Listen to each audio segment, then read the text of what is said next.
Hey everyone, Pastor Ivana here from Life Spring Assembly. And this is our day 75 diary of our 120 days of prayer. And I just wanted to talk about peace and being a carrier of peace. I was reading the book of Matthew over this last week, and many things stood out. But one thing that I wanted to share with you guys was specifically share with you guys was about being a carrier of peace. And I just found it an interesting concept because in Matthew 10, 13, when Jesus is sending out his disciples ahead of him, he says to them, when you enter a house, if the house is worthy, um, let your peace rest upon it. Um, but if it's not, take your peace back. And I thought to myself, so peace is it's a thing, it's a tangible thing. It's not just how can I put it? It is something that you carry. It is something in you and that you can actually give.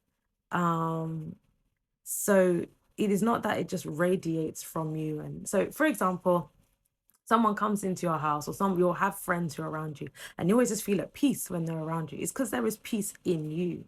But then there's another dimension now where you can actually give peace and you can declare peace over a household, peace over a nation.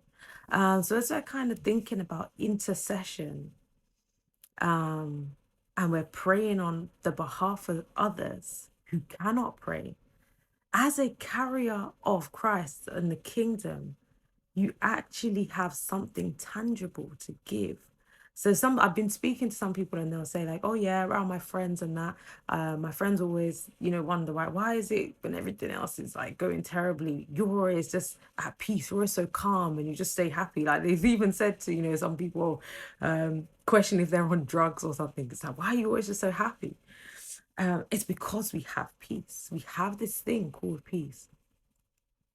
But just as I said, adding a dimension to it now, you can give it to others. But the word says, if that household is worthy. So it means how they receive you will be dependent on if they are able to actually keep the peace that you have, or if it is now taken away as you leave.